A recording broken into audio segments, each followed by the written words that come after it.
Bugun men juda muhim mavzuni tushuntirib beraman. Pensionerlar uchun mobil tariflar, ya'ni Uzel, Belini va Mobius operatorlarda yoshi katta insonlar qanday qilib ortiqcha pul sarflamasdan aloqa xizmatlaridan foydalanishi mumkin. Bu ma'lumot nafaqat pensionerlarning o'ziga, balki ularning farzandlari, nabiralari va yaqinlariga ham tegishli.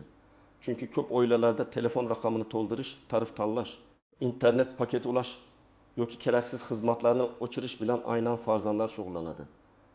Men darrov aytaman, bu mavzuda e'tiborsizlik qilsangiz, oyiga 10 ming, 20 ming, ba'zan 50 ming so'mgacha ortiqcha xarajat chiqib ketishi mumkin. Ayniqsa pensioner odam telefonni asosan qo'ng'iroq uchun ishlatsa, lekin unga katta internetli tarif ulangan bo'lsa, pul havga ketadi. Shuning uchun videoni oxirigacha ko'ring. Hozir kanalga obuna bo'ling, like bosib qo'ying.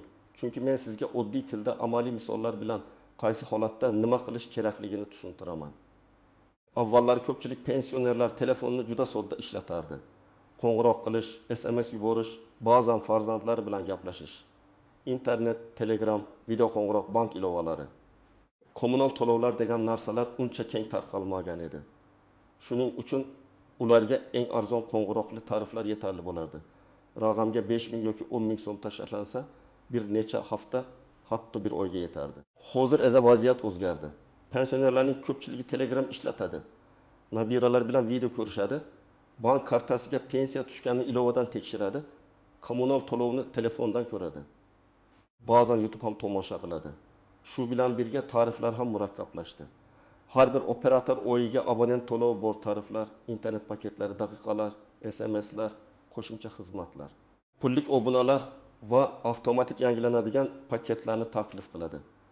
Eng katta muammo shundaki, pensioner odam ko'pincha tarif shartlarini oxirigacha o'qimaydi yoki tushunmaydi. Masalan, u oyiga 30 ming so'm deb eshitadi. Lekin bu pul ichida qancha daqiqa bor? Internet tugasa nima bo'ladi?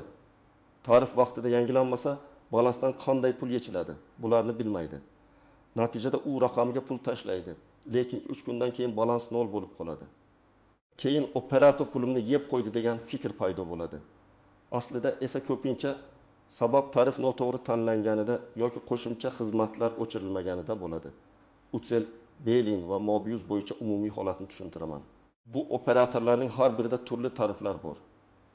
Ba'zida pensionerlar uchun alohida maxsus takliflar, ba'zida esa yoshi katta odamlar uchun qulay bo'lishi mumkin bo'lgan oddiy tariflar bo'ladi. Lekin eng muhim narsa shuki, pensioner uchun eng yaxshi tarif degan bitta universal javob yo'q. Chunki bir pensioner faqat qo'ng'iroq qiladi. Boshqasi har kuni Telegramda video yuboradi. Yana biri uyda Wi-Fi borligi sababli mobil internet deyarli ishlatmaydi. Demak, tarif tanlashdan oldin odamning real foydalanish odatini aniqlash kerak. Men birinchi navbatda 3 ta savol beraman. Birinchisi, pensioner oyiga taxminan necha daqiqa gaplashadi? Ikkinchisi, mobil internet ishlatadimi yoki uyda Wi-Fi bormi? Uchinchisi, telefon smartfon yoki oddiy tugmali telefonmi? Mana shu 3 savolga javob topilmasa, tarif tanlash taxmin bo'lib qoladi. Agar pensioner oddiy tugmali telefon ishlatsa, unga katta internetli tarif kerak emas. Masalan, otaxon yoki onaxon faqat farzandlariga qo'ng'iroq qiladi. Shifoxona, dorixona, mahalla qarindoshlar bilan gaplashadi.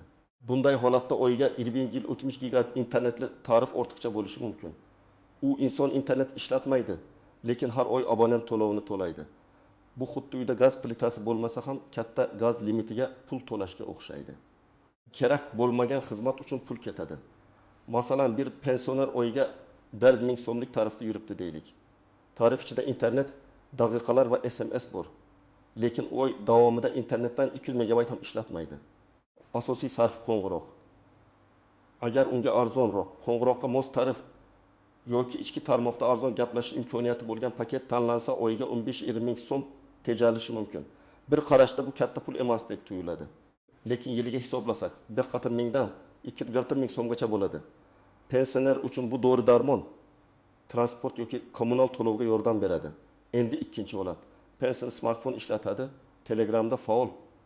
Har kuni farzandlaridan rasm oladi, ovozli xabar eshitadi, ba'zan video qo'ng'iroq qiladi. Bu odamga faqat daqiqali arzon tarif yetmaydi. Chunki internet bo'lmasa, u doim balansdan alohida internet sarflaydi. Ko'p operatorlarda tarif ichidagi internet tugasa yoki paket bo'lmasa megabayt narxi qimmat bo'lishi mumkin. Shunda odam Men faqat Telegramga kirdim, nega pulim tugadi deb hayron qoladi. Sababi Telegram ham internet yeydi, rasm, video, ovozli xabar, fayl hammasi megabayt. Masalan, onaxon har kuni 20 daqiqa video qo'ng'iroq qilsa, bu oyga sezilarli internet sarfiga olib keladi. Agar video sifati yuqori bo'lsa, 20 daqiqada 2 megabayt ketishi mumkin. Har kuni shunday bo'lsa, oyga 1,3 gigabayt internet faqat video qo'ng'iroqqa sarflanadi. Ustiga Telegramdagi rasmlar, YouTube bank ilovasi, yangiliklar qo'shiladi. Demak, bunday foydalanuvchiga kamida bir necha gigabayt interneti bor tarif kerak bo'ladi. Bu yerda eng arzon tarif har doim ham eng foydali emas. Eng foydali tarif bu odamning haqiqiy ehtiyojiga mos tarif. 3-holat. Pensionerning uyida Wi-Fi bor. Bu juda muhim. Agar uyda Wi-Fi bo'lsa va inson ko'p vaqtini uyda o'tkazsa, mobil internetga katta paket olish shart emas. Lekin bu yerda bitta nozik masala bor. Telefon haqiqatan ham Wi-Fi ga ulanganmi? Ko'p yoshi katta odamlar Wi-Fi belgisi o'chib qolganini sezmaydi. Telefon mobil internetga o'tib ketadi va balansdan pul yechila boshlaydi. Shuning uchun farzandlar va nabiralar telefon sozlamasini tekshirishi kerak. Wi-Fi avtomatik ulanadigan qilib qo'yilsin, mobil internet esa kerak bo'lmasa o'chirib qo'yilsin. Uchel, Bellini va Mobius tariflarini solishtirishda men har doim 3 narsaga qarayman. Birinchi, abonent to'lovi qancha va qachon yechiladi? Ikkinchi, tarif ichida berilgan daqiqa va internet pensionerga yetadimi? Uchinchi, tarif tugaganda yoki vaqtida yangilanmaganda qanday narxlash ishlaydi? Chunki eng xavfli joy ko'pincha aynan shu. Tarif o'z vaqtida yangilanmasa, siz o'ylagan arzon shartlar vaqtincha ishlamasligi mumkin. Natijada qo'ng'iroq ham internet ham odatdagidan qimmatroq hisoblanadi. Yana bir real misol keltiraman. Pensioner odamning tarifida oyiga 25,000 so'm abonent to'lovi bor. Har oyning ilk kuni pul yechilishi kerak, lekin balansda faqat 15,000 so'm bor. Tarif to'liq yangilanmaydi. U kishi esa buni bilmay qo'ng'iroq qiladi, Telegramga kiradi. Bir necha soatdan keyin balans butunlay tugaydi. Chunki tarif paketlari ishga tushmagan bo'ladi. Mana shu holat juda ko'p uchraydi. Shuning uchun tarif sanasini bilish va shu sanadan oldin balansni yetarli qilish juda muhim.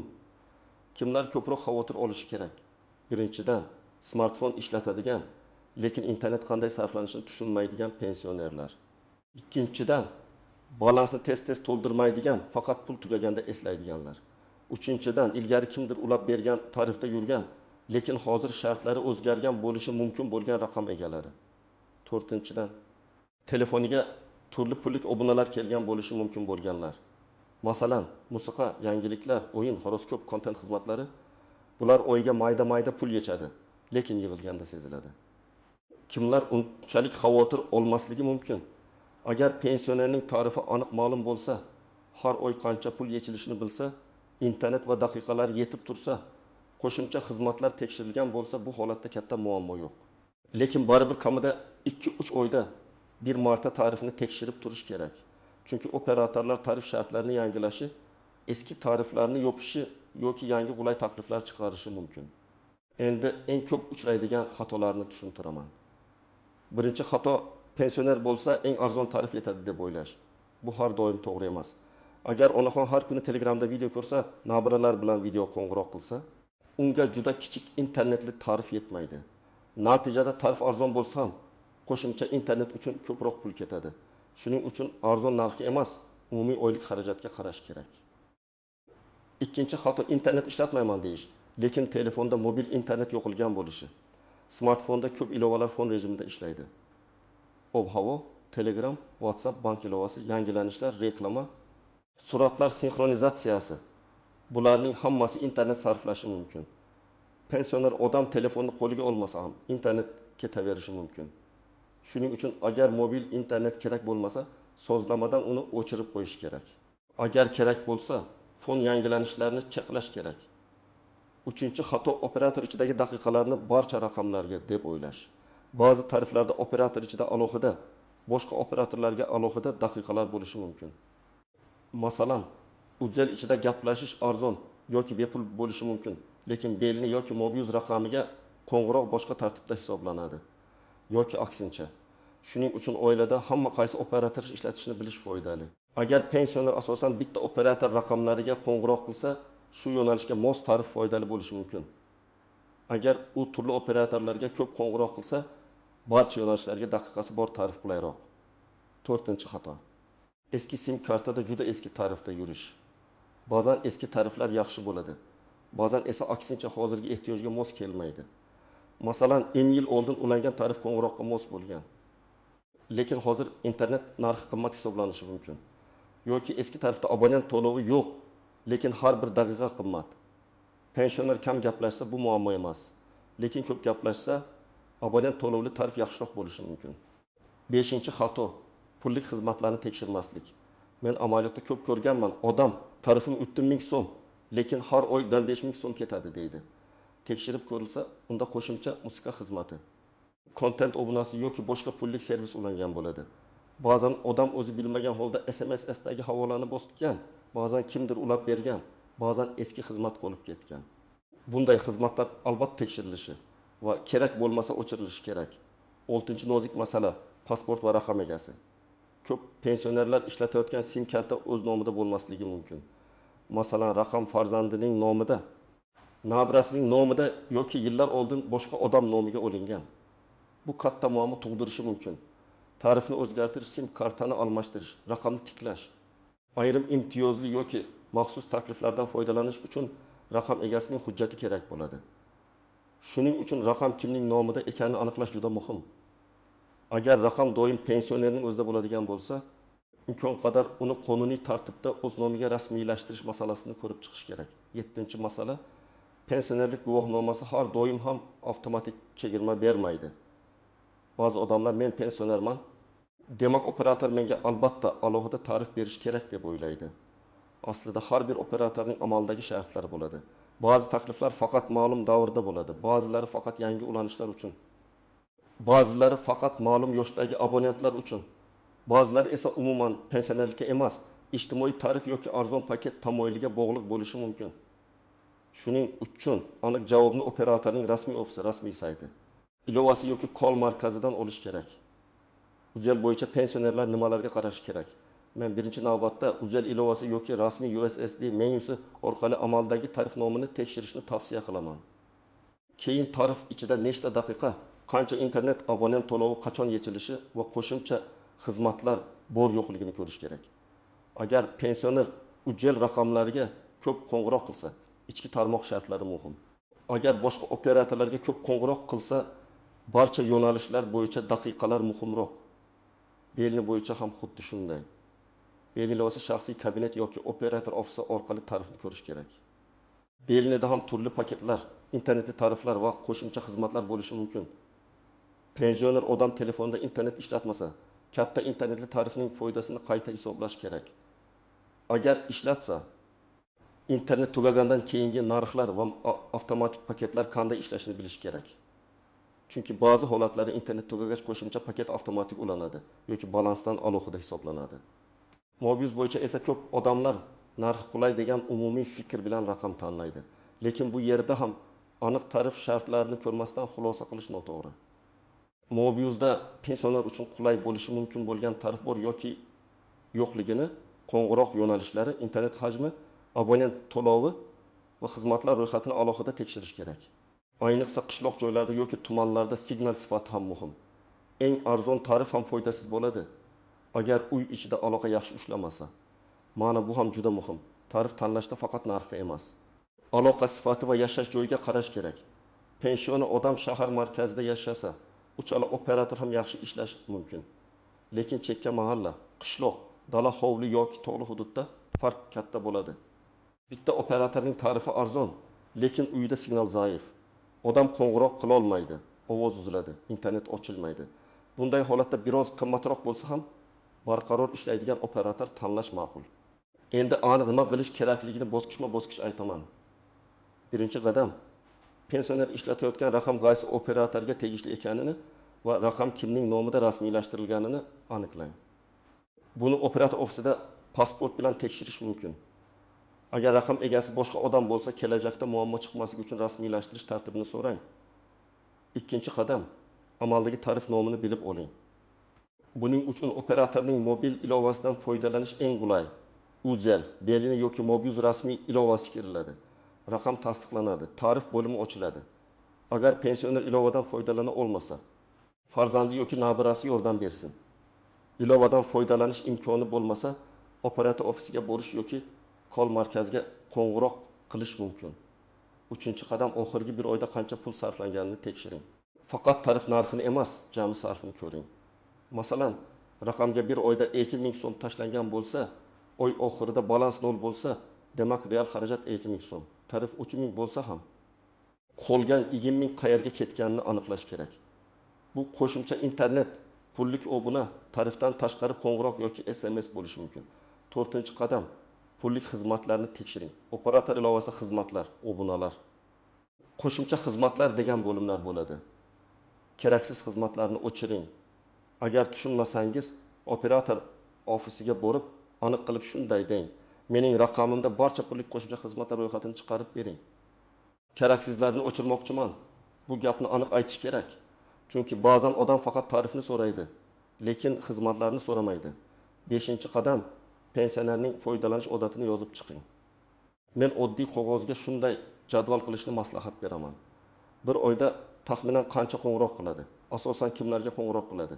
Uzel, Belni, Mobius yoki shahar raqamlarigami? Telegram ishlatadimi? Video qo'ng'iroq qiladimi? YouTube ko'radimi? Uyda Wi-Fi bormi? Shu savollarga javob bo'lsa, tarif tanlash ancha osonlashadi. 6-qadam, uchta operator takliflarini solishtiring, lekin faqat reklama matniga qarab emas.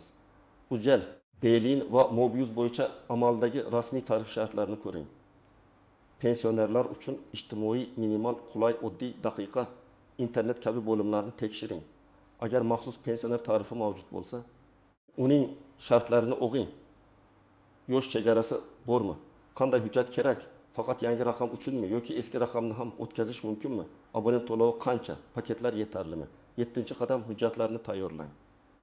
Odatda operator ofisiga borishda pasport yoki ID karta kerak bo'ladi. Agar aynan pensioner maqomi bo'yicha taklif so'ralayotgan bo'lsa, pensionerlik guvohnomasi yoki pensiya olishini tasdiqlovchi hujjat so'ralishi mumkin. Raqam egasi pensionerning o'zi bo'lmasa, raqam egasi ham borishi kerak bo'lishi mumkin. Shuning uchun ofisga borishdan oldin kol markaziga qo'ng'iroq qilib, qaysi hujjatlar kerakligini aniqlab oling. 8-qadam, operator ofisida savolni to'g'ri bering. Shunchaki eng arzon tarif qaysi demang.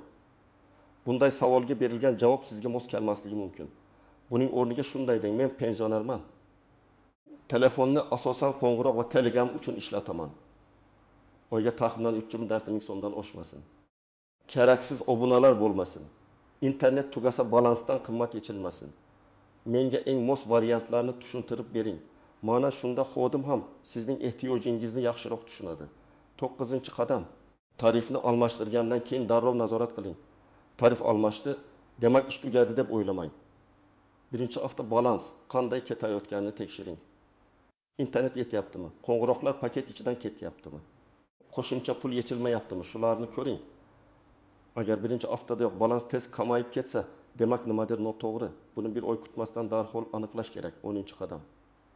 Yoshi katta odamning telefonda oddiy sozlamalarni to'g'rilab qo'ying.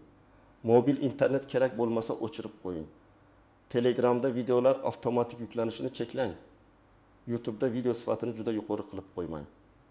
Bank ilovalarini faqat rasmiy manbadan o'rnating. Noma'lum SMS havolalarini bosmaslikni tushuntiring. Reklama orqali chiqqan sovg'a, yutuq, bepul internet kabi havolalarga kirmaslik kerak. Chunki bu nafaqat pul yechilishiga, balki firibgarlikka ham olib kelishi mumkin. Yana bir foydali maslahat. Oilada bitta odam pensionerning raqami bo'yicha mas'ul bo'lsin. Masalan, farzandi oyda bir marta balans va tarifni tekshiradi. Bu juda qiyin ish emas, lekin ko'p muammolarning oldini oladi.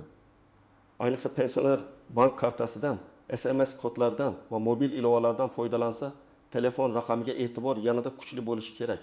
Chunki hozir telefon raqami faqat aloqa vositasi emas, balki bank to'lovlar va shaxsiy ma'lumotlar bilan bog'langan muhim vosita. Men yana shuni ta'kidlayman. Ujel, Belini yoki Mobiusdan qaysi biri eng yaxshi degan savolga hamma uchun bitta javob yo'q. Bir odam uchun Ujel qulay. Chunki oilasining ko'pi Ujel ishlatadi. Boshqa odam uchun Belini yaxshi. Chunki u yashaydigan joyda signal kuchli. Yana bir odam uchun Mobius ma'qul. Chunki narx va paketlar uning ehtiyojiga mos. Eng to'g'ri tanlov bu reklamadagi chiroyli so'zga emas, real foydalanish, real xarajat va real aloqa sifatiga qarab qilinadi. Xulosa qilib aytsam, pensionerlar uchun mobil tarif tanlashda asosiy maqsad eng arzon nomdagi tarifni topish emas, balki oy oxirida ortiqcha pul ketmaydigan, qo'ng'iroq va internet ehtiyojini qoplaydigan, tushunarli va nazorat qilish oson bo'lgan tarifni tanlashdir. Uzel, Belin va Mobius bo'yicha shartlarni albatta rasmiy manbadan tekshiring, amaldagi tarifni biling, pullik xizmatlarni o'chiring. Abonent to'lov sanasini eslab qoling va raqam kimning nomida ekanini aniqlang. Agar siz pensioner bo'lsangiz yoki ota-onangiz, buvinggiz, bobongiz telefon ishlatsa, bugunoq ularning tarifini tekshirib bering. Balki ular har oy keraksiz internet uchun pul to'layotgandir. Balki pullik obuna ulangan bo'lishi mumkin. Balki tarif allaqachon eskirgan va foydasiz bo'lib qolgandir. Bitta tekshiruv bilan oyga sezilarli pul tejash mumkin. Siz qaysi operator ishlatasiz? Uzel, Belini yoki Mobius? Pensionerlar uchun qaysi tarif sizga qulay bo'lyapti? Qaysi birida muammo ko'ryapsiz? Fikringizni izohlarda yozib qoldiring. Video foydali bo'lgan bo'lsa, like bosing. Kanalga obuna bo'ling va yaqinlaringizga ham yuboring. Chunki bu ma'lumot ko'p oilalarga ortiqcha xarajatdan saqlanishga yordam beradi.